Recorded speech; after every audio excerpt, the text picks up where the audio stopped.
What is servant leadership? The idea of servant leadership has been around for thousands of years. You can find it in the writings and teachings of Jesus Christ, of the Judeo-Christian faith, Islam, and ancient China.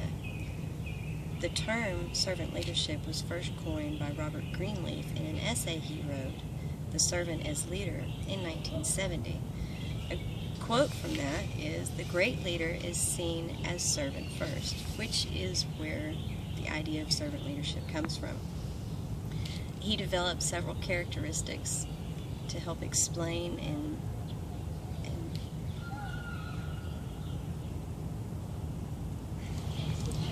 some of the strengths of servant leadership have to do with the leader's ability to help his employees grow and improve, not just for the sake of the company, but for the sake of the employee, to help them reach their full potential. He can do this by listening, by learning things about his employees, so he'll know what's going on in their lives that might foreseeably affect the employee at work.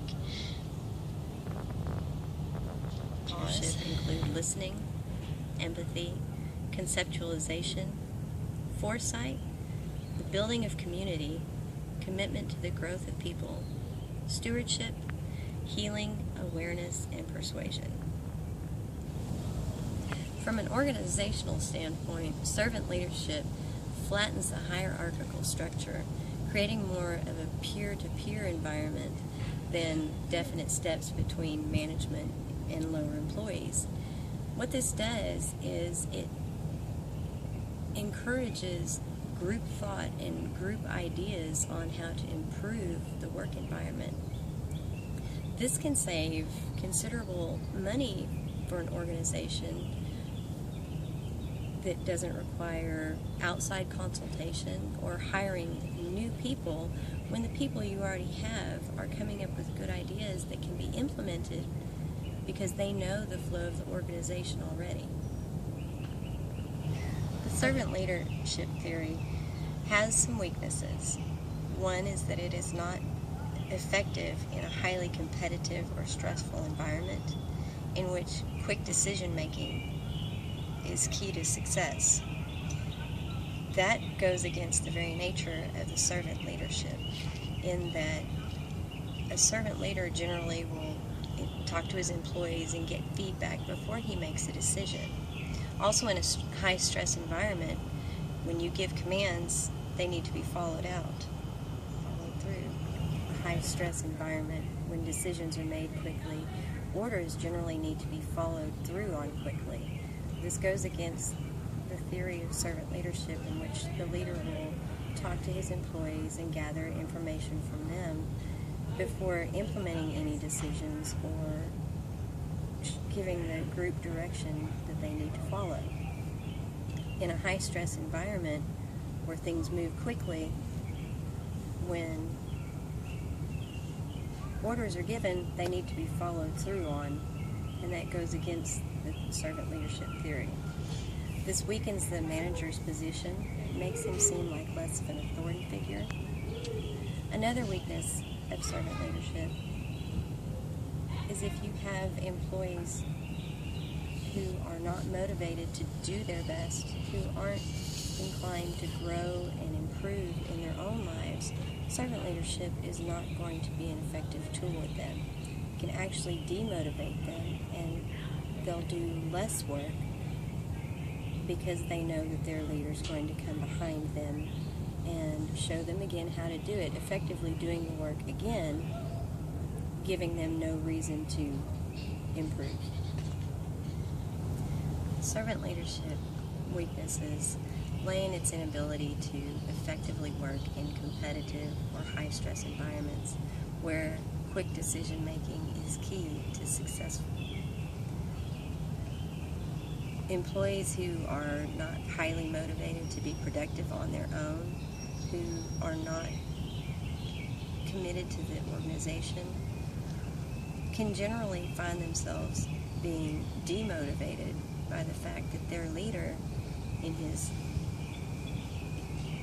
attempt to help them learn and grow and produce effectively, will oftentimes come behind them and redo their work in order to show them how to do it better, to teach them.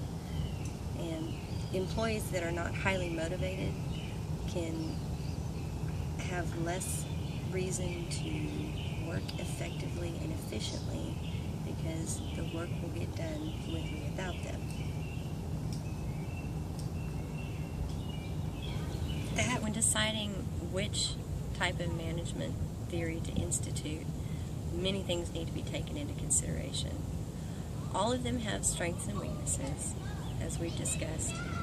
And although servant leadership has been adopted by companies such as Starbucks and endorsed by self-help writers such as Stephen Covey, depending on your organization, you need to weigh heavily the pros and cons. And you might find that servant leadership in and of itself is not enough to suit your company, but you may need to balance it with other forms. It may be best used in manufacturing, where training is extensively used and it's continued throughout the life of your employees. This is a perfect environment for servant leadership. High stress environments, areas that need quick decision making, these are not places for servant leadership. Yeah. There are many instances of servant leadership in our daily lives. As parents, we teach our children how to grow and become adults. We do this by giving them a safe environment where they're free to make mistakes, where we can help them, where we can show them how best to do things.